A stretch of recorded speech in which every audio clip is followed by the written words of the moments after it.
We did not receive the miracle that we prayed for. We have accounted for 4 miners that had been unaccounted for. We have a total of 29 brave miners who were recovering at this time.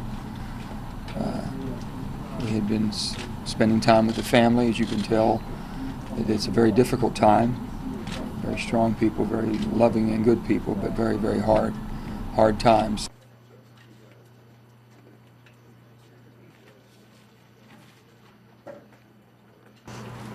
Families are, I guess, have closure, but pain's still there. It won't go away. Safety first is the stuff of idiocy.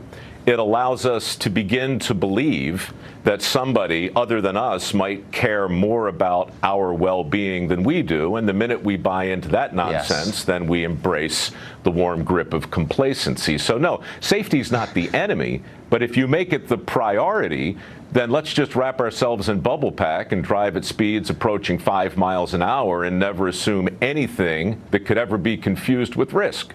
When you work for coal companies like this, you don't have no right. They tell you either do it or you're fired. You don't have no rights when you're with the company that's non-union. Your voice don't mean nothing. You can't say no. If you say no, they say hit the road. If you can, put yourself in the chair of the person considering hiring you and say to them exactly what you would want to hear if you were them. Hi, it's great to be here. Here's the deal. I will be early every day. I will stay late every day. I will ask you what I can do every day to make your life simpler. If there's a difficult task, I will volunteer to do it. I will do so cheerfully. Coal mines, all they think about is money. I'm going to say it this way. What the mine inspectors and staff, they get paid off. See, they don't, they just do what they tell them to do. What comes before safety? What are the two things? You get to fill in the blanks. Personally, I would put money and I guess just getting the job done. Some of the violations that he gets by with, just unreal. Some things I've seen is unreal. Some of the conditions he puts his men in is just unbelievable. You just have to be there to even know what some of these men go through every day just to make a living. I've seen mine inspectors write him up before and he just gets by with it. And he made a comment, supposedly, that it's cheaper for him to pay the violations than fix the problem. The cost that comes along with letting somebody else assume responsibility for your safety, the cost is incalculable.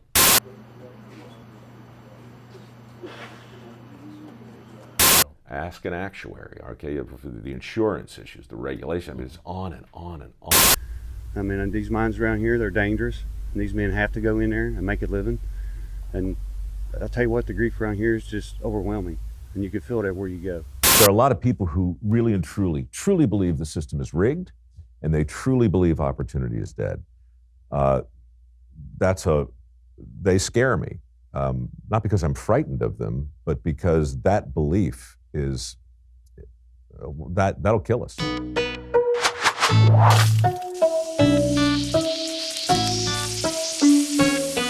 Most people probably don't think about Mike Rowe, but since the end of his show Dirty Jobs in 2012, he's started a foundation, testified before Congress multiple times, and made regular appearances on both the conservative corporate and boring corporate ends of the talking head circuit. In that time, he has remained remarkably consistent in his messaging. There is a skill gap in America. He usually accompanies this with a Joe McCarthy-style recitation of employment numbers. 5.6 million jobs. There are 7 million jobs available right now. There were 2.3 million jobs, according to the feds, that existed at that point in time. College ain't for everyone. We have 75% of those jobs that don't require a 4-year degree. And yet, we're still pushing the 4-year degree as the best path for the most people. Be subservient to your employers. Don't complain. Ever. It's not just about determination and persistence and discipline. It's not just about holding your nose and getting through it or sucking it up or never quitting. It's also about finding a way to genuinely enjoy the task at hand. I believe the most annoying sounds in the world are whining and complaining. I'll never make them. And if I am unhappy in my work, I'll either find a new job or I'll find a way to be happy. Don't expect anyone else to watch out for your safety. That's too expensive for your employers to have to pay for. What if OSHA got it wrong? I mean, this is heresy, what I'm about to say, but what if it's really safety third, right? He has codified this pro-billionaire, pro-entrepreneur, faux working-class moral philosophy into what he calls the Sweat Pledge, a set of ideas that you have to agree to if you want access to a comically small amount of money. They're not big allotments. You know, it could be anywhere between $2 and $15,000, depending on the applicant. Which can only be used towards certain vocational training programs, which Mike Rowe himself has assented to. In this video, I want to go over where Mike Rowe gets his bad ideas from, some of his worst ideas and why they're so wrong, some other stuff he's wrong about, and maybe, if we have time left over, some footage of puppies. It's so much more interesting to understand why you believe what you believe than it is to hear about what you believe. The first thing you need to know about Mike Rowe is that the man who said this Never follow your passion, but always bring it with you. is terrible at taking his own advice. He's an actor, a job that you only ever get by following your passion instead of being practical. And even though he rails against four-year colleges, he'll be the first to admit that My liberal arts degree served me really, really, really, really well. he likes to square this hypocrisy in the same way that John Wayne squared being a draft dodger, by massively overcompensating. So we make a bigger fire, come back with a bigger carcass, Right. Feed the girl, Build a bigger train the house. kids, bigger house. He claims that while he worshipped his blue-collar grandfather as a child and wanted to grow up to be just like him, he just didn't quite have the knack for filthy plebeian work and was forced to resign himself to being a multi-millionaire pitchman instead. People who see dirty jobs figure I'm like Bob Vila or like Right. Joe Handy. I'm not. That's a recessive gene, Sure. right? And my grandfather, who got it in spades, was sort of an idol of mine growing up. So I very much wanted to do what he could do, which essentially was build a house without a blueprint. Right. Right. Ooh, that's impressive. Well, he only went to the 7th grade, and I just always assumed that's what I would do, and I just didn't get the gene. And then when I got so frustrated that I couldn't do it, it was my pop who said, you know what, you can be a tradesman if you want. You just need a different toolbox. So that's when I enrolled at a community college after high school, and I started studying things I had no interest in. Maybe he should have tried following his own advice then. After all, it's not like his grandfather had any real training, so it shouldn't matter whether or not Mike had the knack for the work from day one. There is no hope without education. You have to have some sort of useful skill. Oh. Well, either way, Mike Rowe has tragically endured the rigors of getting edumacated and will now and forever be a little bit pretentious. I still hosted shows, but I did it through a kind of, the Greeks would call it a peripeteia, right? Yeah. An anagnoresis. What'd Huxley say? The greatest threat to freedom was total anarchy. The second greatest threat was total efficiency. What other peripatetic misconceptions might I be able to comment upon? I like the idea of the classic freelancer. I always have. But you know where the word came from, by the way? Tell me. I'm going to, Nick. He's also stuck living in San Francisco for some reason, even though all of the people with his reported $35 million are supposedly fleeing in some kind of mass exodus. The wealthiest people will just say, I'm not working anymore. I live in California. I just read a report that said the exodus this year as a result of a 13.5% state tax and some other tweaks to the system is unlike anything they've ever seen before. A claim which has been repeatedly debunked, by the way. Thankfully, Rowe is at least able to keep a modest apartment with a view of Alcatraz, which likely only runs him a minor pittance in rent every— Jesus Christ! I'll assume he's in one of the cheaper apartments, and also somehow doesn't own multiple properties even though he's rich. It does sometimes seem as if pretty much the only thing Mike Rowe has ever successfully manufactured is a false public persona. The question is, why? To hear him tell it, it's because he's always had a respect for people who do dirty jobs, although I do find it interesting that he rarely admits to the distinction between people who do those jobs because they're poor and people who do them because they're, like Rowe himself, filthy stinking rich. People think Dirty Jobs was a love letter to blue-collar work. It was actually a love letter to entrepreneurship. Great. 40 of the people we featured on there, of the 300, were multimillionaires. Nobody knew it. In fact, just scrolling down a list of Dirty Jobs episodes reveals some major disparities in things like level of education and likelihood of business ownership. It seems almost like he's trying to purposely squash out class consciousness. But again, Why? Hey, totally unrelated, but let's take a gander at the donations page for his foundation. Huh. Well, that's alarming.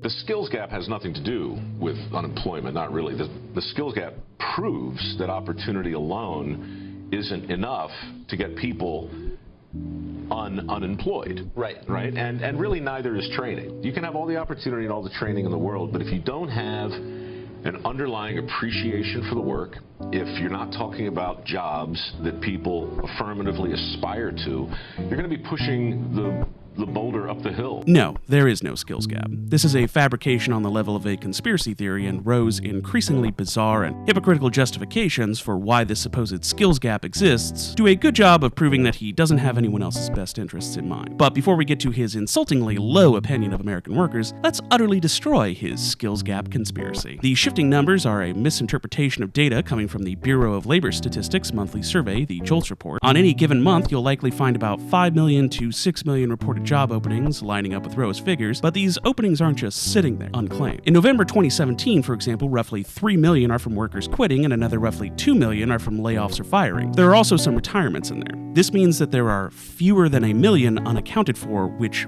might be new jobs. This actually shows some healthy movement in the jobs market. Most of the openings are from workers quitting, which means that they likely already have opportunities lined up elsewhere. More separations actually occur during a better economy, whereas people hoard their jobs during recessions. But here's the real final nail in the coffin for Mike Rowe's shady sales pitch, which I'll quote directly from the NACE Journal. Nevertheless, if all these openings, whether they result from separations or from the creation of new positions, went unfilled, then that would present a serious problem for the economy.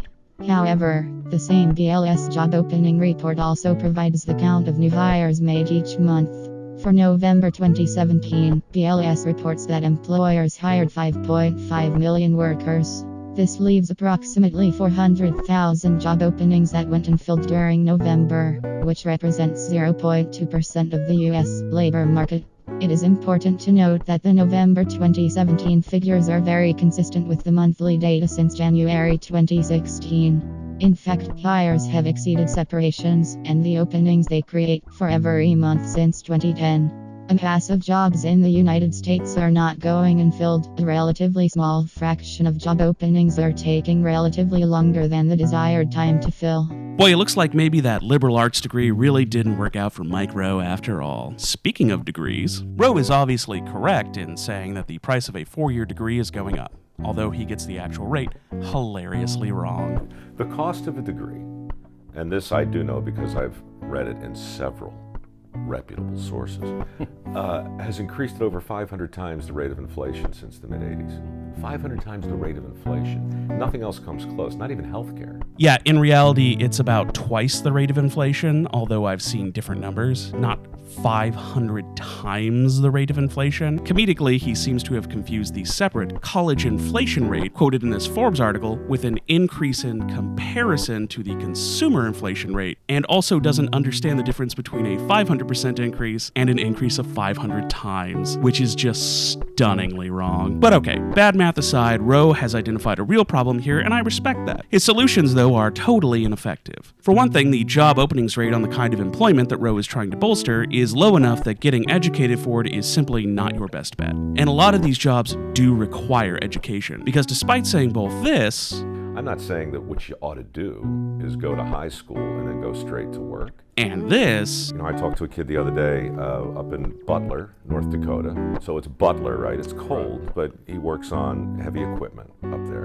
And over $100 an hour, work when he wants, paid for his house in cash, raising a family. You know, is it better right now today to have $140,000 in debt but a degree from Georgetown in law, or is it better to be that kid I described up in Butler? Rowe is somehow wrong about both. Being a welder is definitely a job that you need a real education for in most instances, and there are low-skill jobs available right out of high school, like construction and retail. They suck, and you should leave them as quickly as possible if you get trapped in them, but they are available without going to a trade school. This is the dichotomy that most people people understand implicitly and which Roe is pretending doesn't exist. Bad jobs for people without educations and good jobs for people with them. The numbers bear out in that direction, with even the availability of work increasing with higher degrees of educational attainment. Look, I want to be clear about something here. There's nothing disrespectful about taking on a dirty job. Somebody does have to do it. But one, a lot of service and retail jobs, which Roe doesn't care to talk about, are also dirty jobs. And two, people are more complex than this. You can get a job right out of high school, then go to a trade school, and then later get a bachelor's or master's degree. If Mike Rowe really believed in what he was saying, if he was really out there to help people, then he'd be for free college for all. Oh, wait. So 60, 70 grand a person, that's a personal tragedy. But add it up, it's 1.6 trillion right now. And we hold the note on that. Yeah. You know, well, maybe not up there in Canada, but, you know, down here. No, it's worse up there.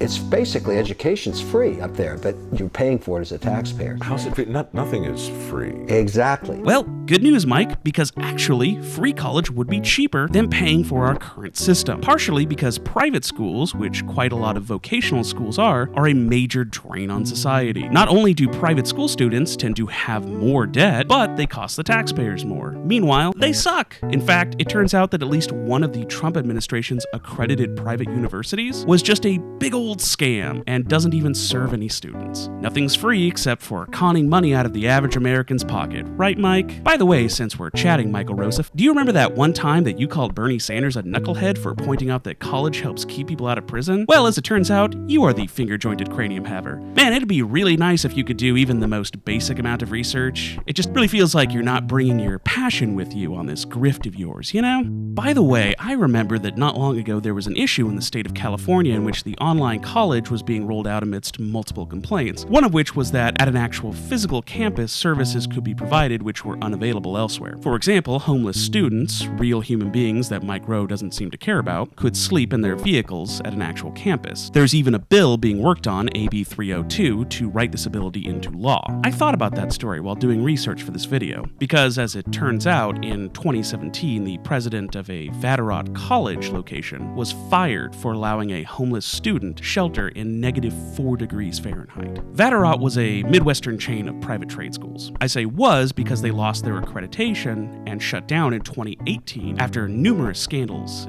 including lying about the transferability of credits and providing false documents to illegally steal federal loan money from taxpayers. By coincidence, I happened to find a website that still lists Vatterott as an option, and under grants and scholarships, I wonder if any of the work ethics scholarship recipients attended there.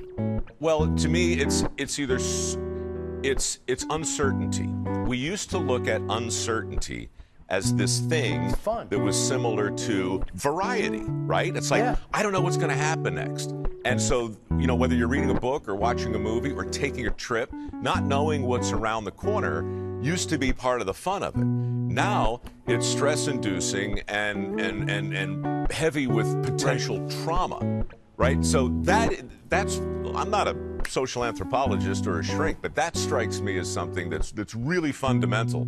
We've arbitraged the fun out of uncertainty. Having to choose between paying your medical bills and paying for your children's school supplies is not a fun journey, Mike. I know that you're a millionaire because of the hard work of the Screen Actors Guild, that union you belong to, but the rest of us have been watching our wages stagnate and inflation go up for decades. But hey, thanks for insulting us real Americans. Clearly, we're all just lazy jerks who need to really appreciate our bourgeoisie owner class. It's not just a skill gap, it's a will gap. My town can't die.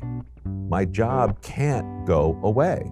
I had it and now it's gone, and so time out.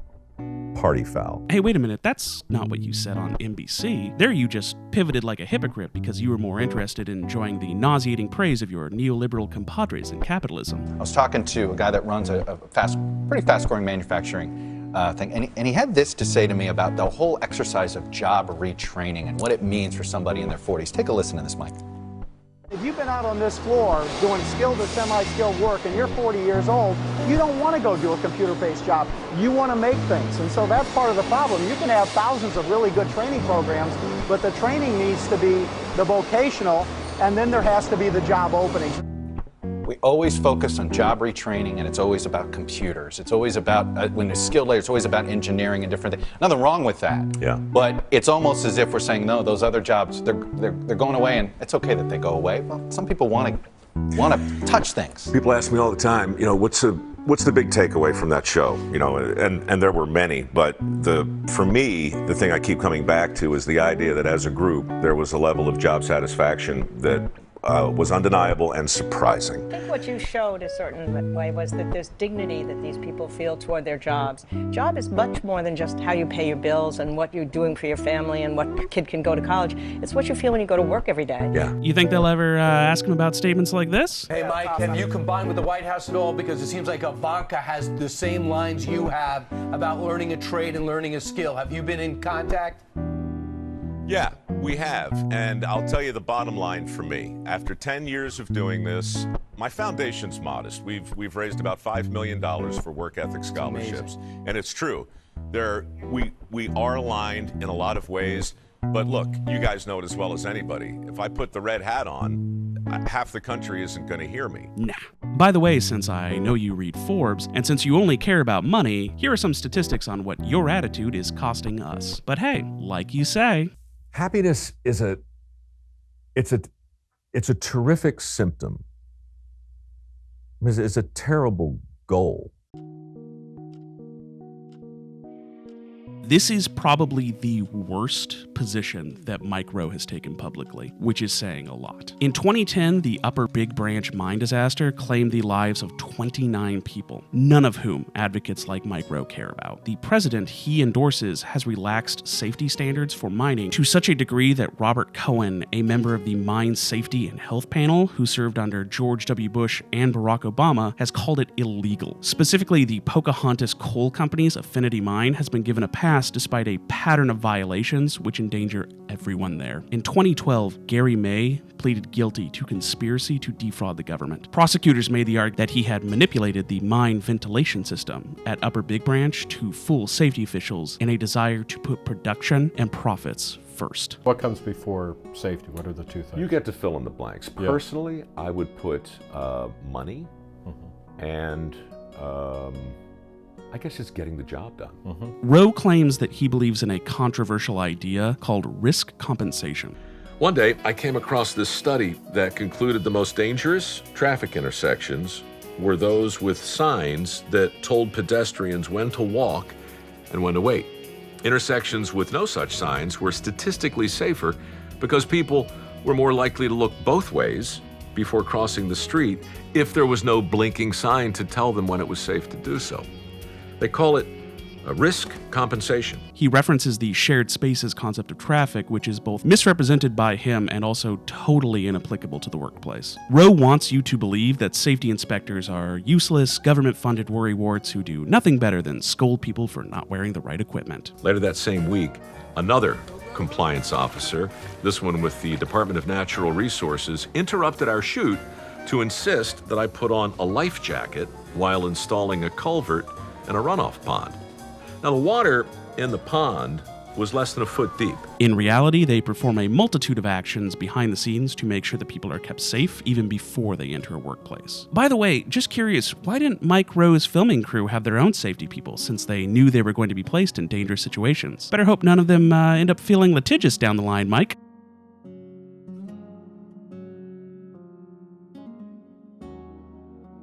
Let's talk about those millionaires that Rowe loves so much. Entrepreneurship is, at best, a shaky premise for a career. The Bureau of Labor Statistics indicates that among private sector businesses launched in 2013, fewer than half survived into this year. On the other hand, the average benefits of a 4-year degree are obvious and substantial. According to a study by Business Insider, in every U.S. state, earnings for college graduates exceed the earnings for those with less than a bachelor's degree.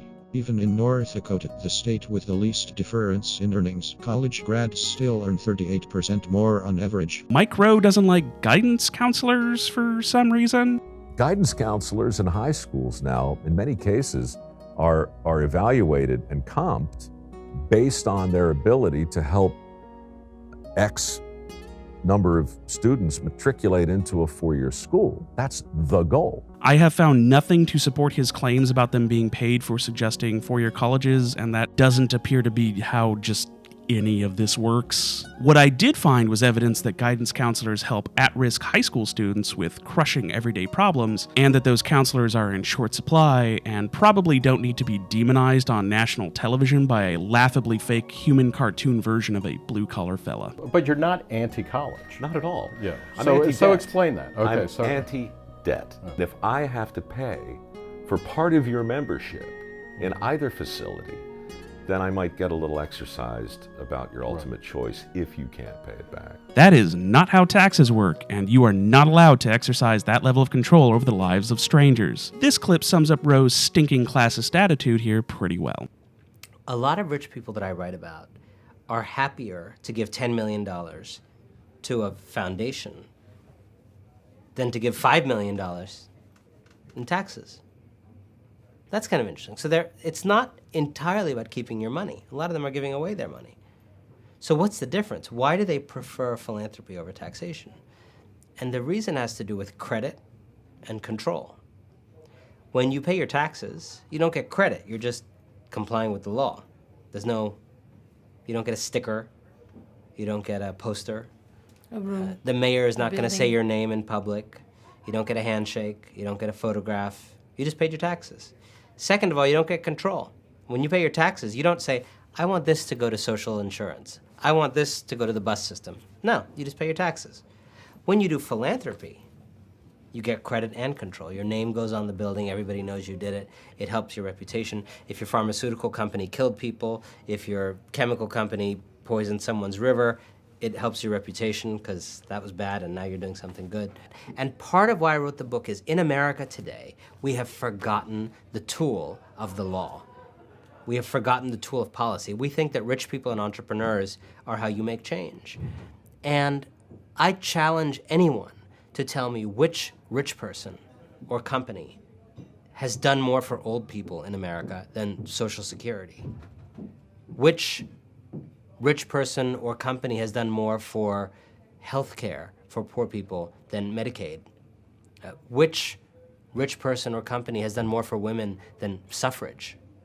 Which rich person or company has done more for African Americans than the Voting Rights Act and the Civil Rights Act? We actually know how to change the world. It's when we act together through our shared democratic institutions. But we have been in the grips of this religion that tells us is the way you really make change, is not together but alone. This next one is pretty fun and starts with Roe agreeing with an obvious mischaracterization from whoever this chucklehead is. President Obama, I guess it was a couple of years ago when he talked about, he's good to talk about a couple of things. When during his stimulus, he talked about shovel-ready jobs. I mean, everybody took that kind of literally, that he was talking about, building new roads or repaving them. These were physical labor jobs that didn't really materialize with the stimulus. The first time I heard shovel-ready jobs as a turn of phrase, I was in a water tower in New York with the guys who replaced the wooden water towers on top of skyscrapers, and a guy had a small TV and we were on a break and we were watching it, and everybody just laughed at the expression shovel-ready jobs. And there was one of the guys I was working with said, the thing is about all that, he's going to have a lot more success selling shovel-ready jobs to a country that still values the notion of picking up a shovel. As it turns out, the 2009 American Recovery and Reinvestment Act worked. It not only created millions of jobs, but it may have saved us from the disastrous Republican economic policies that got us into the Great Recession. All serious economists agree with this assessment, to the point that polling reveals that only 2 of the queried economists disagreed, one of whom is a proponent of failed austerity measures, another scam that only hurt the little people. By the way, since Roe thinks that authenticity is so important, you shouldn't pretend to be somebody you aren't, because look, in my business, authenticity is for sale everywhere, but especially in my business. You said it before, people can smell a fake. I think they can smell it in the boardroom. just as easily as they can smell it in the sewer. I decided to take a closer look at what his foundation actually does. Apparently, he's teamed up with the After School All-Stars Project, a News Corp partner which landed in hot water when a sports program that one of its licensees promised failed to materialize, costing the city of San Ysidro $250,000. So that's not shady at all.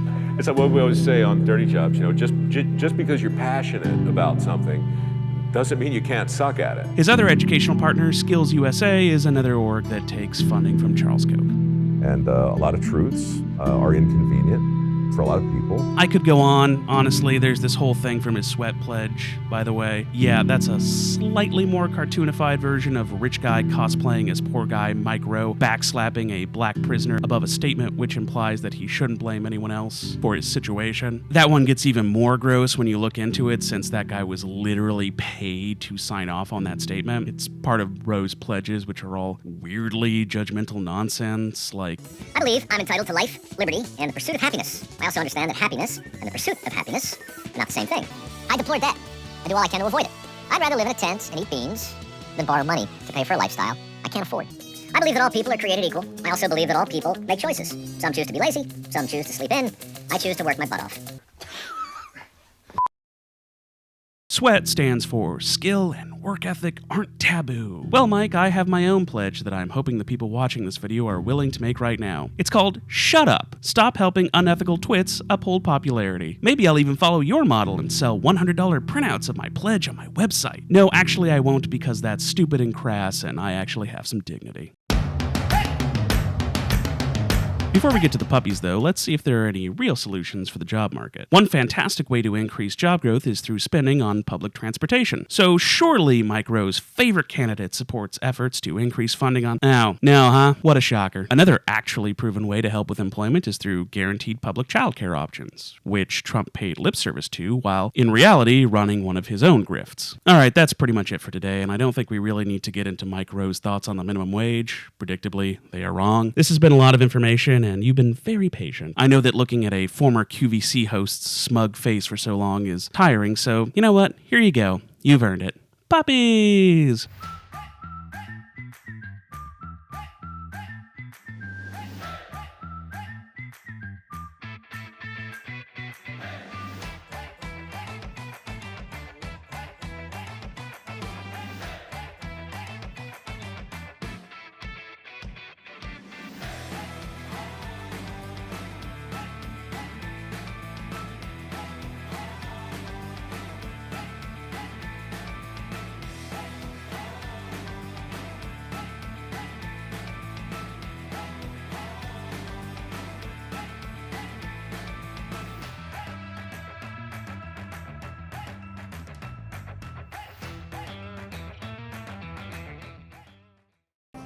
Dirty Jobs isn't in production anymore.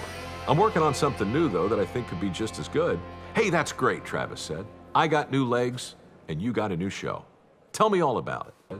I got new legs, and you got a new show.